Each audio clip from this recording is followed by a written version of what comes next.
In a thorough and substantive debate that we go forward with the utmost integrity and civility. You all have a right to have your questions heard and answered, and your fellow students have a right to have their voice heard as well. The panelists will provide answers, listen to your input, and respond to your student concerns. The idea is to answer as many of your questions as possible, so time limits on individual questions will be set at 30 seconds apiece, allowing the panel a limit of 5 minutes to answer each question.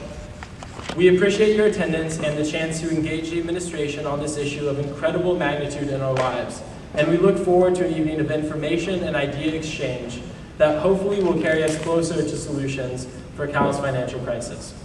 With that, I would like to turn the microphone over to Chancellor Birgeneau, and after the administrators are finished with their opening remarks and introductions, you are welcome to join us at one of the 2 microphones in the aisles to begin the question and answer period of this town hall panel. Thank you very much. Go Bears. So I want to thank all of you for coming to the Student Town Hall event, and it's impressive to see so many of you out here for this event. When I first came, I parked in the parking lot, and then I saw people, not just students, but of all ages, and I realized there's a basketball game competing with us right now, men's basketball game. Anyway, first of all, I want to thank Will Smelko and Chu Tran for all the work they've done to put this evening together.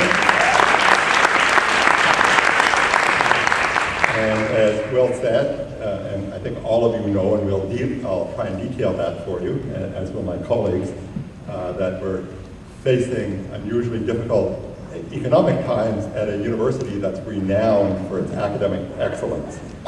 And our fundamental goal here is to sustain that academic excellence so that you all can have receive the education you deserve, but equally importantly, that all of the students who are going to follow you will also be able to attend a great university and to profit from having an extraordinary faculty and extraordinary fellow students. So, and all of the people who will follow you also, we hope, will be as representative of California and the United States as you all are. So it's access and excellence is our goal.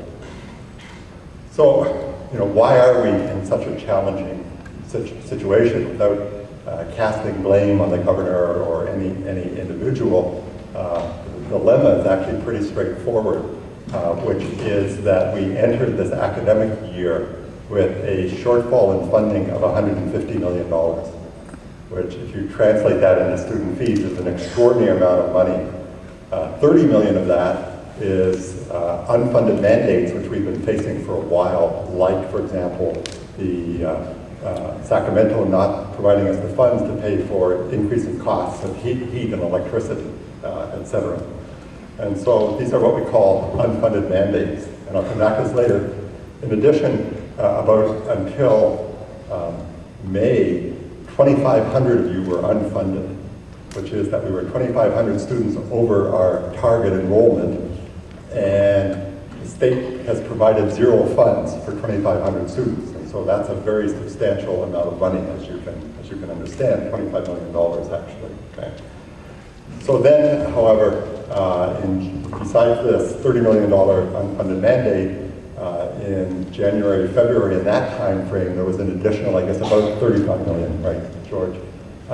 And we thought we had a budget strategy to deal with both the unfunded mandate and the $35 million shortfall, which involved various kinds of sacrifices, including very modest furloughs by the faculty and staff. And then what happened is that the May tsunami hit us, and as you know, these propositions failed, and the governor and the people in Sacramento made this decision, which we fought furiously against, and which I think is unconscionable personally, of cutting an additional $80 million from our budget. And so we lost an additional $80 million, which corresponds to the salaries of well over 1,000 people, which just simply removed from our budget. So, and that was with 1 month's warning before the beginning of the year on July 1. So we're therefore sitting with a shortfall of 150 million, of which 100 million is actually taken out of our permanent funds. And that really, defines our essential problem. We're of course hopeful that in due course that the state will restore these funds, but it would be very foolish to rely on that given the history of disinvestment by the state in its higher educational system. I do want to say, we're not completely alone in this, although obviously the set of us and all of you are dealing with, really an unprecedented situation for Berkeley. Just to show you how broad it is, the challenges are, I was at the UCLA football game and there ran into Bobby Adams, who's used to be the head of Santa Monica Community College and now is the head of, I think, Merit locally. And he told me at their community college this fall, they had to actually cancel 400 courses. I mean, imagine 400 courses. So, which fortunately is not our situation here, but this is illustrative of really the devastating effect that the state's disinvestment in higher education has had on the entire higher educational system here in California. If you actually look at just for the University of California and say what's happened with the state funding over time, then the funding per student is in constant dollars is exactly half of what it was 20 years ago. And if you then look at fees, you will see that student fees have gone up progressively over the 20 years to compensate for the state's progressive disinvestment. And so, to a certain extent, the challenge of supporting the university has been a transfer of financial obligation from the state to the student. It's not completely true, but if you look at it as state funding has been coming down, student fees have been going up. And this has created a whole range of problems. So what do you do when you suddenly find out that you're missing essentially more than $100 million?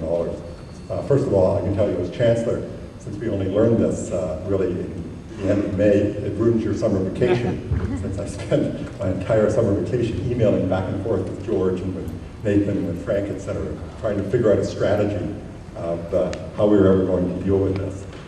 And so there is no silver bullet. I wish there was. And so we've been following a multi-pronged strategy. First of all, the first thing, and I think not everyone has understood its significance, that we introduced, this was done system-wide, furloughs, where the furloughs varied between 10% for people like ourselves. Actually, for us, for George and I, it's not furloughs, it's a pay cut. Or just a straight pay cut. For others, it's furloughs, where they actually get days off. It's going down to 4% for the lowest paid workers. We are the only major university, the ones we compete with in the country, where the faculty have taken significant salary cuts in order to keep costs down as much as possible. And I was actually at a party during the summer with the presidents in conversation with the presidents of Harvard and Princeton, Michigan and Stanford, and they said their faculty wouldn't stand for this. And so I think it's an incredible tribute to our faculty here because of their commitment to our students that they were willing to take 8 and 10% salary cuts. Right, thank you. So I mean, we would have had to take the cuts anyway, but I think the faculty have participated in this is admirable. What that translates into is 450 jobs for staff, for workers. So if we did not have the furloughs, there would be 450 additional jobs lost, which would have been terrible for these individuals, and also would have made small departments especially dysfunctional because they just would not have had the money to operate. It would have had a huge negative effect on student affairs. So in addition to the furloughs, we also slowed down faculty hiring. We put a freeze on staff hiring. We introduced programs to encourage individuals to retire or leave the university voluntarily. And furloughs, of course. We also assigned permanent budget cuts across the campus. So those are permanent because the $100 million was in permanent funds, which varied between 7% and 27%. 7% to academic units, and as high as 27% to some of the administrative units. So to the extent possible, we tried to protect the academic budgets. We've also, and relevant people are here, Frank Geary and Sam Graylite. We also have launched an effort to improve significantly our